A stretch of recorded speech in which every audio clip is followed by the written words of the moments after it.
Kasih karunia dan damai sejahtera Allah Bapa kita dan anaknya Tuhan Yesus Kristus menyertai saudara. Amin. Shalom saudaraku yang terkasih, di dalam nama Tuhan Yesus Kristus senang bisa menyapa saudara di tempat saudara berada hari ini. Dalam dimensi yang berbeda tetapi dalam dunia yang sama.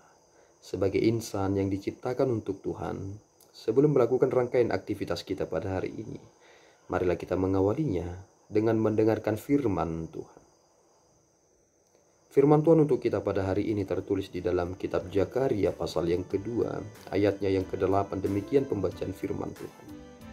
Sebab beginilah firman Tuhan semesta alam, yang dalam kemuliaannya telah mengutus aku, mengenai bangsa-bangsa yang telah menjara kamu.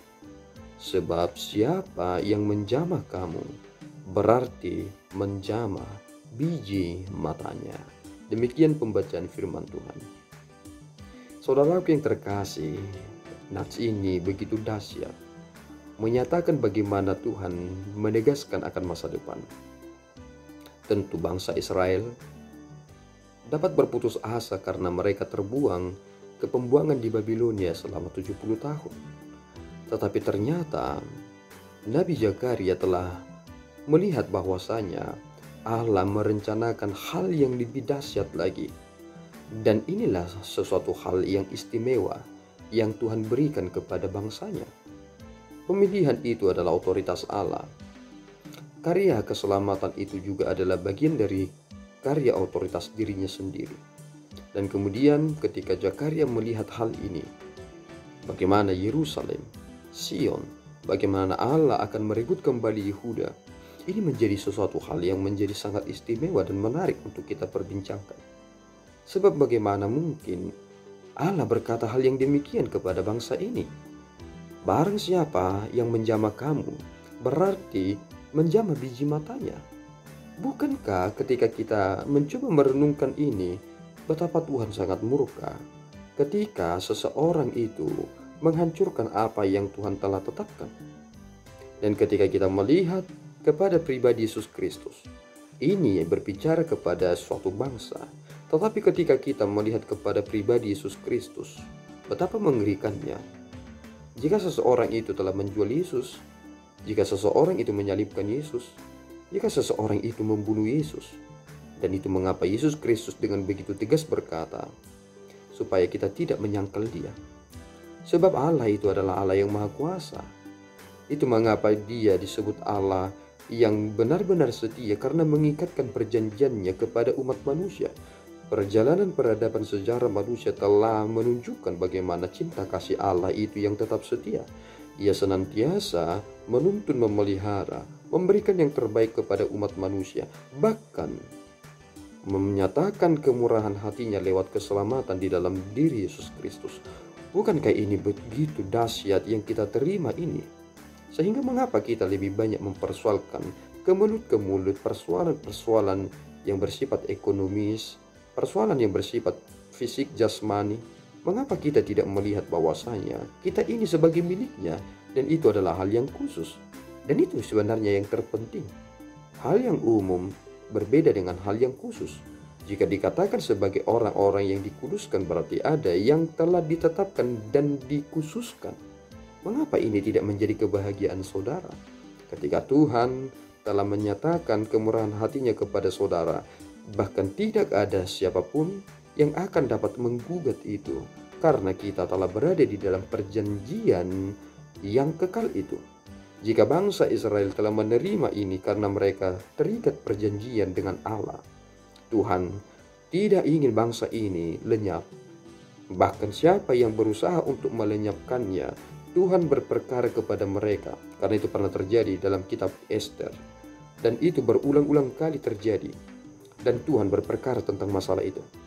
Bahkan Yesus Kristus sendiri ketika ia telah dilahirkan, Raja Herodes berencana untuk membunuhnya.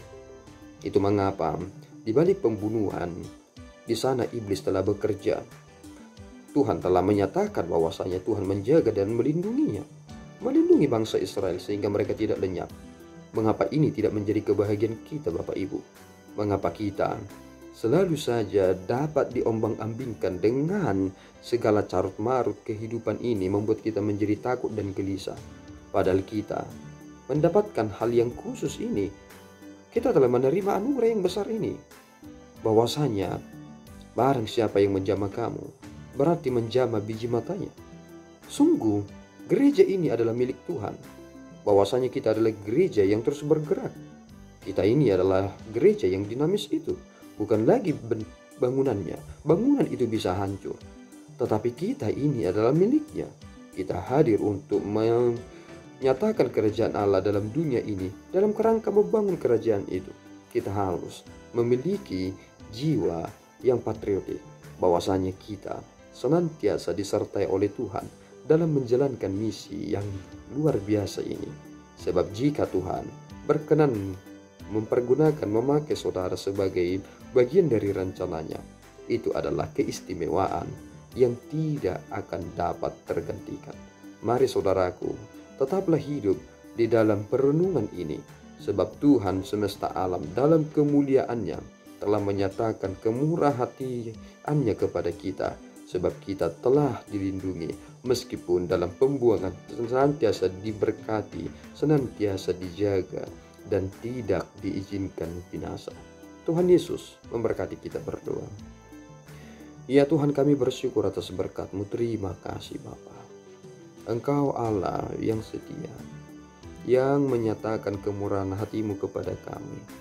Lewat bangsa-Mu, bangsa Israel, semakin membuat kami mengerti tentang perjalanan hidup ini. Betapa Engkau menyatakan kemahakuasaan-Mu. Tidak ada yang bisa merebut apa yang Tuhan telah tetapkan. Biarlah Tuhan, kemurahan hati-Mu itu tetap. Di dalam Yesus Kristus, kami telah kembali kepadamu. Jadikanlah kami Tuhan, menjadi pribadi-pribadi yang tetap setia. Sebab Engkau telah menyatakan segala sesuatunya itu baik dalam waktu yang Tuhan telah rencanakan. Terima Tuhan doa dan pujian kami. Di dalam Yesus kami telah berdoa dan mengucap syukur. Anugerah Tuhan kita Yesus Kristus, kasih setia Allah Bapa, dan persekutuan Roh Kudus menyertai saudara. Amin. Tuhan Yesus memberkati.